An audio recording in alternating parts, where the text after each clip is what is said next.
Thanks for listening to this podcast from Walks Around Britain. For more information, our terms of use, and to click through to see the show notes on our blog with photographs, videos and links to related sites, please visit walksaroundbritain.co.uk.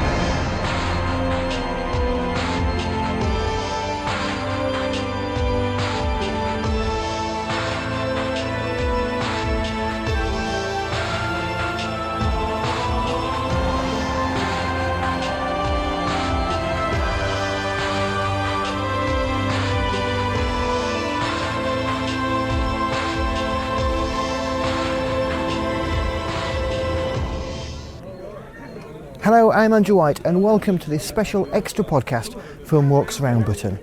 It's the 24th of April 2012 and around 200 people are here outside the Moorland Centre at Edale in the middle of the dark peak area of the Peak District, and we're here to celebrate the 80th anniversary of an event which symbolised the start of the campaign for the right of walkers to roam across the lands of Britain, the mass trespass on Kinder Scout in 1932. Around 400 walkers from Manchester and Sheffield headed towards the highest point in the Peak District, Kinder Scout, and the contingent from Manchester came face to face with the Duke of Devonshire's gamekeepers just as they scrambled up to the top of the Kinder Plateau. Several of those trespassers were arrested and jailed on the charges of incitement and riotous assembly in the ensuing scuffles with the gamekeepers. The mass trespass had a far-reaching impact, eventually leading to the legislation in 1949 to establish the national parks, and to the extending of walkers' rights to roam in 2000 and 2003.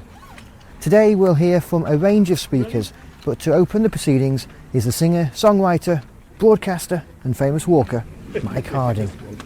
Thank you everybody for coming to the 80th anniversary of the Kinder mass trespass today. I'm Mike Harding, or what's left of him. And as a kid, a young fella growing up in Manchester, I ran a couple of folk clubs purely for nothing, just because I love folk music. And the Manchester Rambler was the anthem that we finished every evening with, or mostly. And you'd see down in the lobby of the little pubs that I used to run the folk club, you'd see a stack of rucksacks, because people used to come from a day out on the hill, leave the rucksacks, come upstairs and have a few pints and a sing. And that was their end to their weekend. They'd have a weekend out, and they were all working men and women, and have a weekend out in the hills, come back, night in the folk club and sing the Manchester Rambler. It was the anthem of the outdoor movement, and it was quite strange this morning to leave Manchester, and I bumped into a lad who started talking to me. He said, "Where are you going?" I said, "I'm going to Edale." He said, "What for?" I said, "It's the Kinder mass trespass celebration." He said, "What's that?" Now this is a young fella educated in this country who obviously didn't learn the history of the working class. You learn another kind of history. He's a walker. He was out here in Edale last week walking on that mountain over there. And when I told him the story of the mass trespass, he was absolutely gobsmacked to think that 5 men would be sent to prison for walking on a mountain that once was common land and belonged to us all. As you probably know in the history books, it'll tell you about the enclosures. This mountain behind us was common land and was used for people to graze their stuff on and to walk on, to dig peat on perhaps. And it was enclosed, a series of enclosure acts that took the land off the people, passed in a government that was entirely run by the upper class, for the upper class, to make sure that their interests were represented, not the interests of the common people of this country. And there's a great poem of the time. It goes, "They hang the man and flog the woman that steal the goose from off the common, but leave the greater robber loose that steals the common from the goose." In more recent times, we've seen another kind of enclosure going on with the electricity, the gas, the railways, the things that were always in common ownership. The NHS is going to start going as well. We've got another band of robbers doing the same thing nowadays. And as I look at the Kinder mass trespass as a rallying cry for people, I also see the Occupy movement as a logical child of that mass trespass. People standing up and saying, "We've had enough. Enough is enough." The great thing about the mass trespass is, though it didn't actively achieve anything from the word go, it became a symbol. Because to send 5 men to prison for walking on a mountain which had once belonged to us all was seen as a terrible act of unfairness, a terrible immoral act, and it stuck in people's minds. And I think if it hadn't been for the Kinder mass trespass, the Labour Party that took over after the Second War might perhaps not have enacted the National Parks Act. We may not have had the stuff that we've got now. And I'll tell you one final thing. Tom Stevenson was a dear friend of mine, as was Harry Rothman. I was proud to call both men, or to have me as their friends. And I remember Tom Stevenson sitting in my garden up in Edale when I lived up there, and we were talking about the mass trespass. And he said, I was wrong. He said, when it happened, I condemned it. And I said it had set the outdoor movement back, and that it was a political thing, and there were a lot of communists involved. Daily Worker readers, not Guardian readers. He said, but I was wrong. What Benny did, he said it became a symbol, because it was so unjust what happened to those young men. This mountain was owned by a fellow called Watt, who it's the Britannia Hotel in Manchester now. It used to be Watt's warehouse in Manchester, and he was a great rich landowner, and he would allow I think it was 2 tickets each weekend for people who wanted to walk on it. As other people will explain, the battles are not over. But before I introduce the guests who are here today, just let me tell you, the jury that sent the men to prison was composed of 2 brigadier generals, 3 colonels, 2 majors, 3 captains, 2 aldermen, and a bevy of country gentlemen, every one of them Daily Worker readers. And I'll finish with a joke that my grandfather told me a long number of years ago. My grandfather was a very wise man from Dublin, and he had 2 things that stuck in my mind. One is that he said to me, you can always tell an honest politician is the one wearing the pink bowler hat. A bit extreme, but think about it, you know.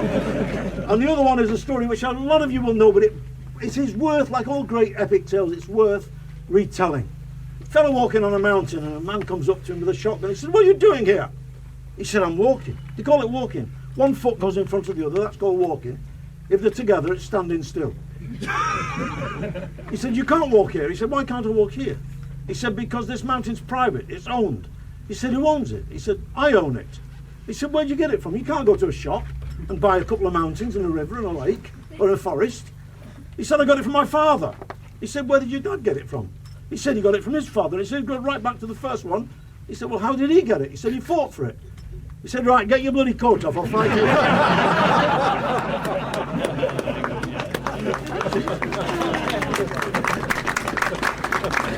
Today, we're honoured to have 2 of the last surviving men who were out on the hill on that day. John Bunting, who's from Sheffield, and George Hay, who of course. We've also got Harry Rothman, the son of Benny Rothman. Many will recognise the physiognomy. It doesn't change much in 2 generations, does it? We've got Jan Gillette, the son of Tona Gillette. And also we've got Fiona Reynolds, who's Director General of the National Trust, Kate Ashbrook, General Secretary of the Open Spaces Society and President of the Ramblers Association. And we've also got Stuart Maconie, author and broadcaster, who will later officially launch the Kinder Festival. So, first of all, in the order in which I've got them written down here by Rowley Smith, whose organisation has done so much. He's done so much. Let's get on for Rowley. And this is his own typing, I've got to tell you, that he's given me here. Open Spaces, spelled S-P-I-C. Thought I was going to an Indian restaurant at first. So please welcome Fiona Reynolds, Director General of the National Trust. Thank you. Well, I did a double take then, because I thought it was running through all the people who had been at the Mass Festival. I wasn't here 80 years ago, but I was here 30 years ago in 1982, which was the 50th anniversary, when Benny led us up the hill, and I think lots of other people here today were there, because I've just seen so many friends and colleagues, and I've been chatting away to it's a wonderful gathering and a wonderful time to remember. I was working for CNP then, and we were handing out leaflets for our recently launched Friends of National Parks. I'll never forget that day as we went up the hill. But it's also a special anniversary for the National Trust, for whom I work now, because it's 30 years this year since we took on the ownership of Kinder Scout and promised, as we do, to look after these special places forever for everyone. And I'm sure you know this is a complex task.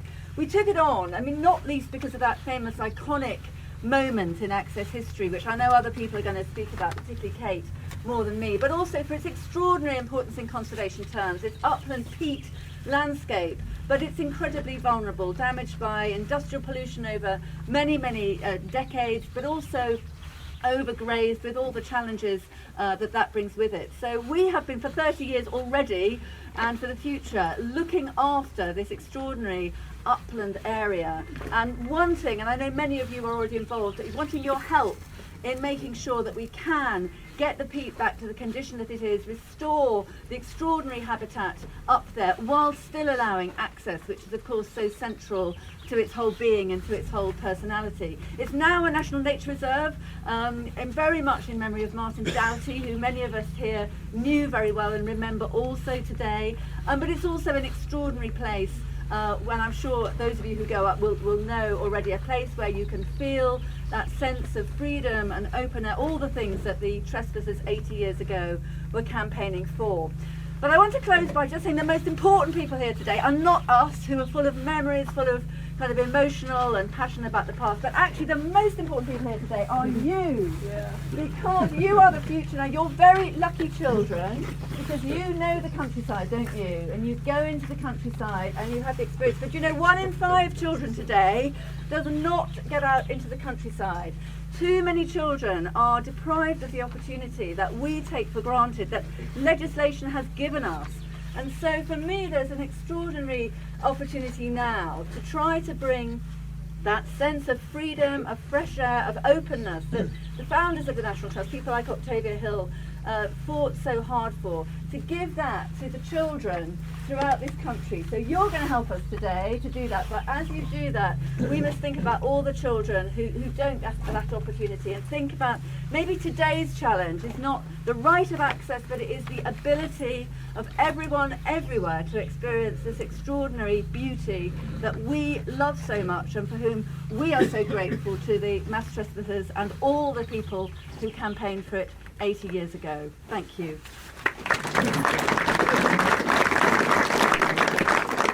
Fiona Reynolds, Director General of the National Trust. Thank you, Fiona. Kate Ashbrook is the General Secretary of the Open Spaces Society, President of the Ramblers Association, who've done so much for years and years now to fight for access to the mountains, to fight for walkers' rights everywhere. So please welcome Kate Ashbrook.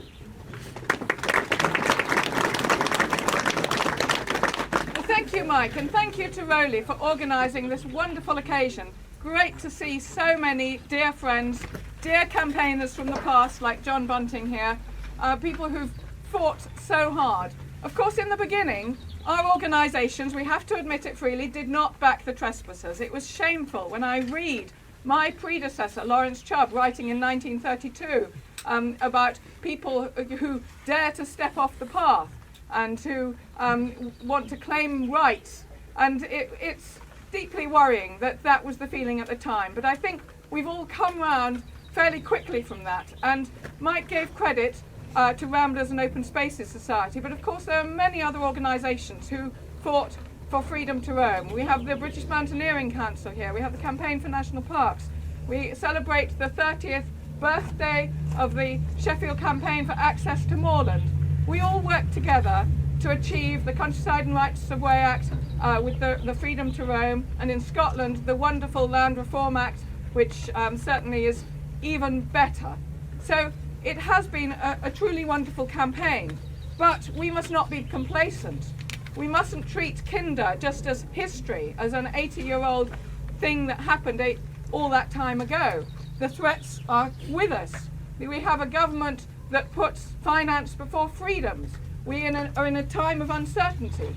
We don't know what the future is going to be of the public forest estate. We depend on Fiona and her independent panel to give us the right outcome. We don't know what's going to happen about the coastal access around England. The Welsh path is being opened on the 5th of May, but there's a lot of uncertainty about what will happen in England. We don't know whether there's going to be the decadal review of the access maps, and if there is, what it will bring us. We still have no access to much of the land that was mapped as access land. You need to get in there by parachute or helicopter because there's no legal access to it. Local authorities are cash strapped, so they can't put money into that. They're pulling out of their rights of way services, and we're having to campaign to ensure that they understand the importance of public paths. So we've got the funding cuts. We've got the planning laws. What will they bring? Huge uncertainty. The threats to our green spaces. There is the sale of urban spaces, the sale of public land. What is the future of Stanage, for instance? There is a threatened change in the law to claim village greens. We've got the government's red tape challenge, where they want to cut bureaucracy and probably a lot of the things we hold dear. And we've got the future of the rights of way network. What is going to happen about the routes that are not claimed by 2026? We're still unclear about what the future is there. And the Country Landowners Association looks set to try and torpedo a government consultation on that with their ideas about promoting the views of landowners against the public interest. So there is a lot to fight for. And the actual threats in the last fortnight, my little organisation, Open Spaces, has been fighting an unlawful 4-mile fence across the Brecon Beacons National Parks, wind turbines on common land in Bowland, a bulldozed unlawful track on a Gloucestershire common, golf course developments on commons and greens.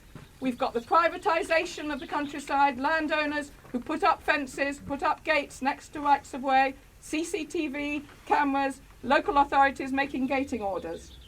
So it looks a pretty bleak picture, and that's why there is so much for us to do.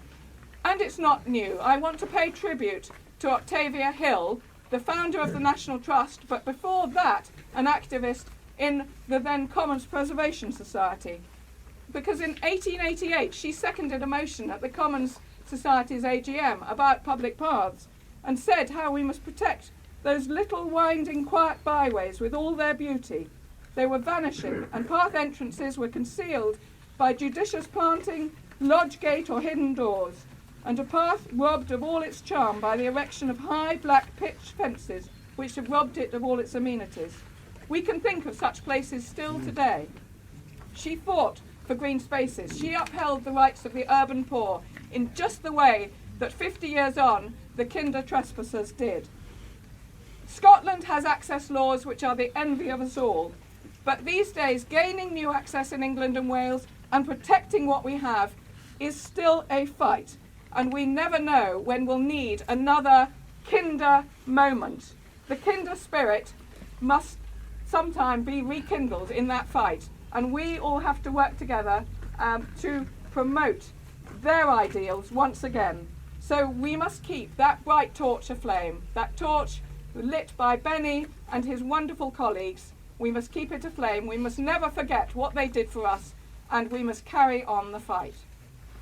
Thank you. Thank you.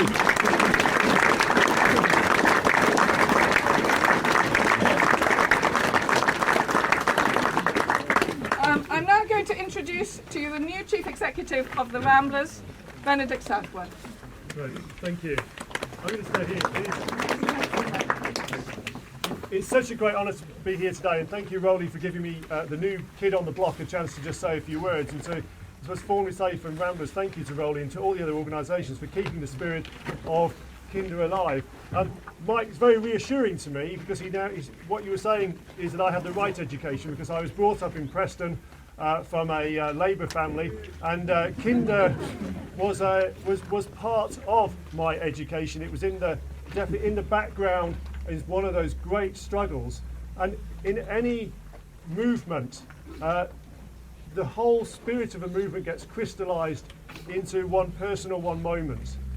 And I think it's incredibly important that the Ramblers remembers that we sprung from that movement, from that spirit, from that desire to open up the countryside and to keep it open, and to make sure that as we go forward into the next 80 years, that whilst we all get a little bit older, a little bit greyer, perhaps a little bit wiser, that actually what we need to do is to pass on to future generations that spirit of bravery and ambition to basically open up the countryside and keep it open, because we, the people, have a right to enjoy our own land. Hear, hear. Thank you very much.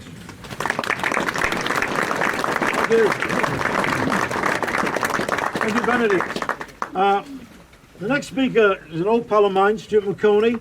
It says here he's an author and broadcaster. Well, he's more than an author and broadcaster. Writes a regular column in, is it Country Walking? It is, yeah. Country Walking magazine. He's also, I think, have you finished all the Wainwrights in the Lake District? I have, yeah. He walked every Wainwright peak in the Lake District as well. A great walker and a great user of the train. Like me, you come on the train here today, didn't you? Huh? My favourite book of his is Cider with Roadies. If you're not read it, you should do, because it's full of great anecdotes and great wisdom as well, if I may say so. So I'd like to invite Stuart, who's got really good taste in music, mostly, to officially open the 80th Kinder Festival. Thanks, Mike. Just want to say, like Mike said, I came here on the train from Manchester this morning, and as I was getting off and heading out here, which is very fortunate and lucky for me, I saw a lot of other people getting off the train, going into Manchester in their suits and with their Walkmans on, and going to work in the factories and the offices of Manchester. And that is, I think, was very significant, because what the Kinder Trespass a lot was about was the right of working people in cities.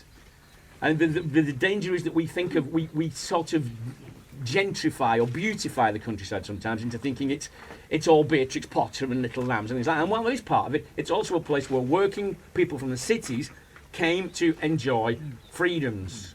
This is what today's all about for me. It is all about that simple word about freedom. To be a wage slave through the week, but to be a free man or woman on Sunday, as the Manchester Rambler has it. And I think that's to be remembered in the fact that the right to walk on these mountains is an inalienable right of everybody in this country. These do not belong to anyone, or rather they belong to us all, because let's not forget, we are all in this together. But we really are, as opposed to that phrase being used as a kind of sick joke. Mike was saying how the people who sent the trespassers to prison were upper-class magistrates, landed gentry and rich people acting on behalf of their friends. How very different things are today. It is about freedom. It's about the courage of those young men and women who said, no, we will not just be cowed by these people. These are our mountains and our hills too, and our kids. And we will, and having two of the original trespassers here, I think, is fantastic. It's a fantastic privilege and honour to be in the same place as these people. I decided, I thought I'll check out what Harry's dad Benny Rothman's taste in music was by finding it on. I thought I'll look in the Desert Island Discs archive. I don't know if you know, all of the Desert Island Discs archive on Radio 4 is now available to be downloaded at the BBC website. So I thought I'll have a look.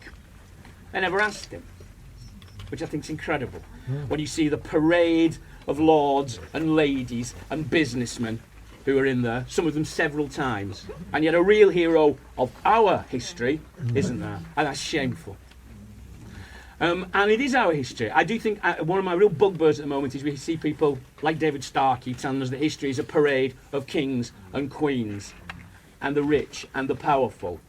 This is our history, and the Kinder Trespass should be taught about in schools, because it's a part of our history, as significant a moment in the history of this country as any amount of knightings or any amount of coronations. So on that, it's fantastic that we're here. He steps now down from Soapbox. Fantastic to be here. Fantastic to be here walking literally. Some of you, I hope, will be walking literally in the footsteps of the trespassers 80 years ago. And it is with great pleasure that I declare the Kinder 80 Festival open.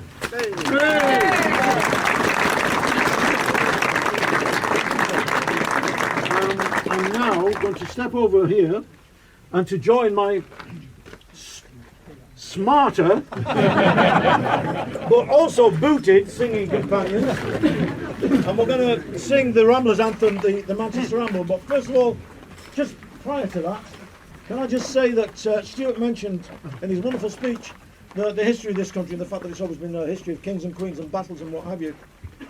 We must remember that the Blessed Margaret Thatcher, who did wonderful Meryl Streep impersonations, really hated history and didn't want it to be taught in schools. Just a little crumb I'll leave under your brains there to work its way. So as part of our great history of working class struggle for rights, Tolpuddle Martyrs, the women of Greenham Common, the Occupy movement, this song was written by the great Ewan MacColl, one of our best songwriters ever. He wrote the wonderful First Time Ever I Saw Your Face. Many will know that beautiful song. He also wrote Dirty Old Town, which most people in Ireland think is about Dublin, because the Poles did it and the Dubliners did it. It was, of course, about Salford. A balladeer of the working class, and that great series of radio ballads he did, which won the Prix Italia, well, one of them, Singing the Fishing one of the priests tell you, he was a great writer, a great agitator, and a great songwriter. So this is the Ramblers Anthem, Ewan McCall's song. Hang on. I'm a rambler from Manchester way. I get all my pleasure the hard Moorland way. I may be a wage slave on Monday, but I am a free man on Sunday. Well, I've camped out on Crowden, slept out on Snowdon, been by the Wainstones as well, and I've sunbathed on Kinder, been burnt to a cinder, and many's the tale I can tell.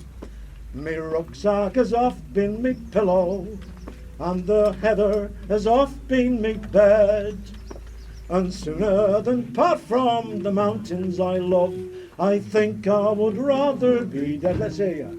I'm a rambler from Manchester way. I get all my pleasure the hard Moorland way. I may be a wage slave on Monday, but I am a free man on Sunday. I was descending just as day was ending from Grindsbrook just by Upper Tor, when a voice said, "Hey you!" in the Wakekeepers do. He'd the worst face that I ever saw. The tone of his voice was unfriendly. I just stood there shaking me head, 'cause sooner than part from the mountains I love, I think I would rather be dead. I'm a rambler from Manchester way. I get all my pleasure the hard Moorland way. I may be a wage slave on Monday, but I am a free man on Sunday. Well, he called me a louse and said, think about the grouse, and I thought, but I just couldn't see how old Kinder scouts and all the moors round about hadn't room for the poor grouse and me. He said, all this land is my master's. In the teeth of his fury I said, no man has the right to own the mountains any more than the deep ocean bed. I'm a rambler from Manchester way. I get all my pleasure the hard Moorland way. I may be a wage slave on Monday, but I am a free man on Sunday. Well, I courted a maid, a spot welder by trade. She was fair as the rowan in bloom, and the colour of her eye matched the blue moorland sky, and I loved her from April till June. On the day that we should have been married, well, I went for a ramble instead, 'cause sooner than part from the mountains I love, I think I would rather be dead. I'm a rambler from Manchester way. I get all my pleasure the hard Moorland way. I may be a wage slave on Monday, but I am a free man on Sunday. So I'll roam where I will, over moorland and hill, and I'll lie where the bracken is deep, 'cause I belong to the mountains, the clear crystal fountains, where the ways are rugged and steep. I've seen the white hare in the heather, and the curlew fly high overhead, and sooner than part from the mountains I love, I know that I'd rather be dead. I'm a rambler from Manchester way. I get all my pleasure the hard Moorland way. I may be a wage slave on Monday, but I am a free man on Sunday. I'm a rambler from Manchester way. I get all my pleasure the hard Moorland way. I may be a wage slave on Monday, but I am a free man on Sunday. Best backing band I've ever had.